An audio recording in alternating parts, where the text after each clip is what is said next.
Hello guys, this is Pradeep Bhagat. Welcome to my YouTube channel PK7P। नमस्कार। आज के इस वीडियो में हम लोग बात करने वाले एनसीईआरटी हिंदी क्लास 10 का चैप्टर 3 पायनी नूपुर कविता का हम लोग क्वेश्चन आंसर को इस वीडियो के माध्यम से समझेंगे। अगर आप लोग इस चैप्टर का समरी यानी सारांश का वीडियो देखना चाहते हैं तो उसका लिंक नीचे डिस्क्रिप्शन में दिया हुआ है, जाकर जरूर देख लो। तो प्लीज गाइस वीडियो को कंप्लीट वॉच कीजिए, क्योंकि मैं आप लोगों को कंप्लीट इन्फॉर्मेशन देता हूँ और एक एक वर्ड का मीनिंग को तोड़ तोड़ कर समझाता हूँ। और हाँ गाइस, आगे बढ़ने से पहले जरा इस वीडियो को लाइक कीजिए, चैनल को सब्सक्राइब कीजिए और नोटिफिकेशन बेल को ऑन कर लीजिए ताकि आगे आने वाली वीडियोस का भी लुत्फ उठाते रहें। देखिए, पहला क्वेश्चन है, कवि ने श्री वज्र दुल्हा किसके लिए प्रयुक्त किया है और उन्हें संसार रूपी मंदिर दीपक क्यों कहा है? इसका उत्तर होगा, देखिए, देव जी ने श्री वज्र दुल्हा श्री कृष्ण के भगवान के लिए प्रयुक्त किया है। वह समस्त संसार में सबसे सुंदर, सजीले, उज्जवल और महिमानव है। देव जी के अनुसार जिस प्रकार एक दीपक मंदिर में प्रकाश एवं पवित्रता का सूचक है, उसी प्रकार श्री कृष्ण भी इस संसार रूपी मंदिर में ईश्वरीय भाव का आभा का प्रकाश एवं पवित्रता का संचार करते हैं, अर्थात उनके सौंदर्य की अनुपम छटा सारे संसार को मोहित कर देती है। अगला क्वेश्चन है, देखिए, पहले सवयव से उन पंक्तियों को छांट कर लिखिए जिनमें अनुप्रास और रूपक अलंकार का प्रयोग हुआ हो। उत्तर होगा, देखिए, अनुप्रास अलंकार वाला को हम लोग छाटेंगे, जैसे कि कटी किकनी कै धुनी की मधुराई में जो क है वर्ण से एक से अधिक बार आवृत्ति हुई है, यानी क, देखिए यहाँ पर भी क, यहाँ पर भी कै, तो यहाँ पर क से क का एक से अधिक बार, बहुत बार यहाँ पर आवृत्ति हुई है, इसलिए यह अनुप्रास अलंकार है। सांवरे अंग लसय पट हिय हुलसय बनमाल सुहाई, इस पंक्ति में जो प है वह ह वर्ण की एक से अधिक बार आवृत्ति हुई है, इसीलिए यह अनुप्रास अलंकार है। अब देखिए, रूपक अलंकार वाला सब जो सेंटेंस है, इसमें है मंद हंसी मुख चंद जुनहाई, इस पंक्ति में श्री कृष्ण के मुख की समानता चंद्रमा से की गई है, इसलिए इसमें रूपक अलंकार है। और इसमें उपमेय में उपमान का अभेद आरोप किया गया है, इसलिए यहाँ रूपक अलंकार है। नेक्स्ट है, जैसे कि जय जग मंदिर दीपक सुंदर, इस पंक्ति में संसार की समानता मंदिर से की गई है, इसके कारण उपमेय में उपमान का अभेद आरोप है, इसलिए यहाँ रूपक अलंकार है। अगला क्वेश्चन है, देखिए, निम्नलिखित पंक्तियों का काव्य सौंदर्य स्पष्ट कीजिए। पायनी नूपुर मंजू बजय कटी किकनी कै धुनी की मधुराई, सांवरे अंग लसय पीठ पट पीठ हिय हुलसय बनमाल सुहाई, यहाँ इसका भाव स्पष्ट करना है, यानी मीनिंग को बताना है। प्रस्तुत पंक्तियाँ कवि देव द्वारा रचित सवैया से ली गई है। इसमें देव द्वारा श्री कृष्ण के सौंदर्य का वखान किया गया है। कृष्ण के अंगों एवं आभूषणों की सुंदरता का भावपूर्ण चित्रण हुआ है। देव जी कहते हैं कि श्री कृष्ण के पैरों में पायल और कमर में तगड़ी यानी कमरबंद जैसे किंकड़ी युक्त आभूषण है। इनके मधुर ध्वनि उत्पन्न करने से कृष्ण की चाल मानो संगीतमय हो गई है। श्री कृष्ण के सांवले सलोने शरीर पर पीताम्बर सुशोभित हो रहा है और उनके गले में पड़ी हुई बनमाला बहुत ही सुंदर जान पड़ती है, अर्थात श्री कृष्ण के पीताम्बर और गले में बनमाला धारण कर अद्वितीय लग रहे हैं। पायनी नूपुर मंजू बजय में अनुप्रासिका है, इसका नाद सौंदर्य दर्शनीय है। उक्त पंक्तियों में कटी किकनी पट पीत हिय हुलसय क प ह वर्ण की एक से अधिक बार आवृत्ति के कारण अनुप्रास अलंकार का इस्तेमाल किया गया है। अगला क्वेश्चन है, देखिए, दूसरे कवित्व के आधार पर स्पष्ट करें कि ऋतुराज वसंत के बाल रूप का वर्णन परंपरागत वसंत वर्णन से किस प्रकार भिन्न है। उत्तर होगा, देखिए, दूसरे कवियों द्वारा ऋतुराज बसंत को कामदेव मानने की परंपरा रही है, परंतु देवदत्त जी ने ऋतुराज बसंत को कामदेव का पुत्र मानकर एक बालक राजकुमार के रूप में चित्रित किया है। उसका बाद है, देखिए, दूसरे कवियों जहाँ वसंत के मादक रूप को सराहा है, समस्त प्रकृति को कामदेव की मादकता से प्रभावित दिखाया है। इसके विपरीत देवदत्त जी ने इसे एक बालक के रूप में चित्रित कर परंपरागत रीति से भिन्न प्रकृति को उसके लिए आसक्त दिखाया है।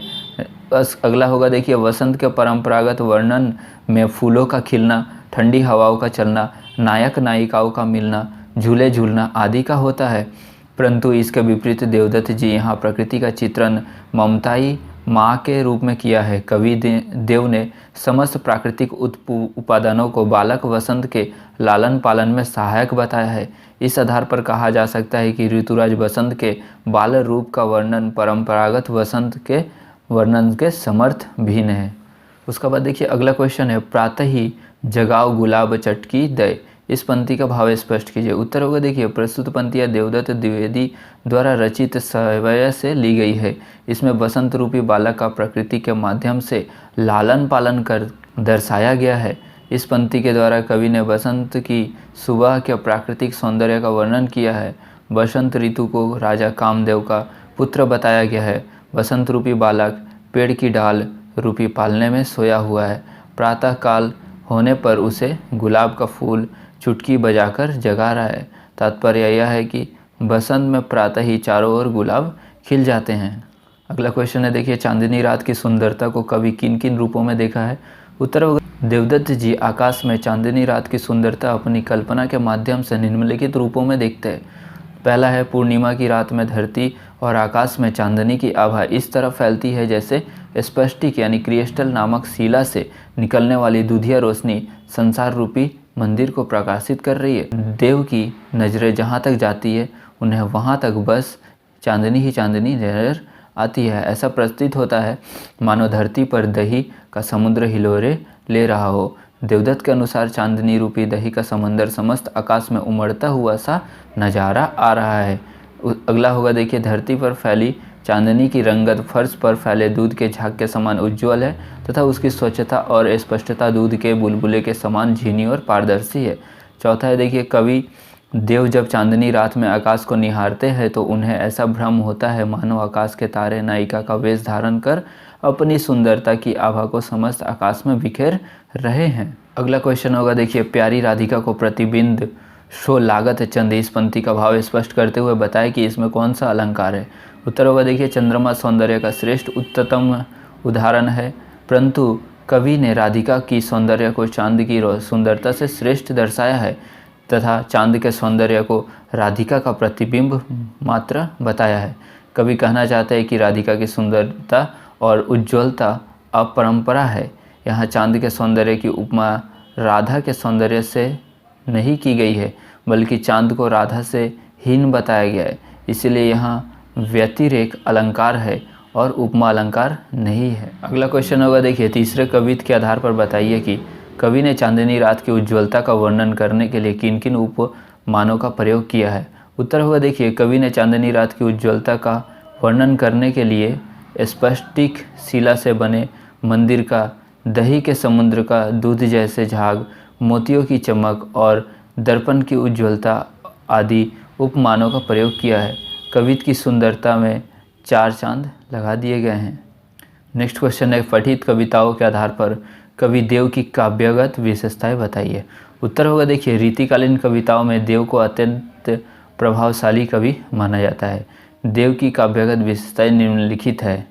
पहला है, देवदत्त ब्रजभाषा के सिंहस्थ कवि है। दूसरा है, कवित्व एवं सवैया छंद का प्रयोग। तीसरा है, भाषा को कोमल एवं माधुर्य से उत्प्रोत।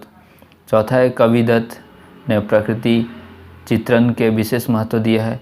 उसका बाद होगा देखिए, देव अनुप्रास उपमा रूपक आदि अलंकारों का सहज स्वाभाविक प्रयोग किया है। छठा होगा देखिए, देव के प्रकृति वर्णन में अपारंपरिकता है। उदाहरण के लिए उन्होंने दूसरे कवित्व में सारी परंपराओं को तोड़कर वसंत को नायक रूप में दर्शाकर शिशु के रूप में चित्रित किया है। उसका बाद क्वेश्चन है देखिए, रचना और अभिव्यक्ति। अपने घर की छत से पूर्णिमा की रात देखिए तथा उसके सौंदर्य पर कल्पना कीजिए। चांदनी रात का सौंदर्य तो बस देखते ही बनता है। कल ही पूर्णिमा था। उज्ज्वल चांदनी की सफेद किरणों से केवल आकाश ही नहीं बल्कि धरती भी जगमगा रही थी। चंद्रमा के प्रकाश से रात में भी सारी चीजें स्पष्ट रूप से दिखाई पड़ती थी। वातावरण बहुत ही मनोरम था। लोग अपने घर की छत पर बैठकर शीतल चांदनी का आनंद ले रहे थे। आई होप गाइस आप लोगों को यह वीडियो हेल्पफुल लगी। फिर भी आपको कोई डाउट्स है तो आप हमें फेसबुक, इंस्टाग्राम या ट्विटर पे फॉलो करके आप हमारे साथ जुड़ सकते हैं। मैं प्रदीप भगत मिलता हूँ आपसे एक नए वीडियो में एक नए टॉपिक के साथ। तब तक के लिए बाय बाय, टेक केयर, जय हिंद, जय हिंद।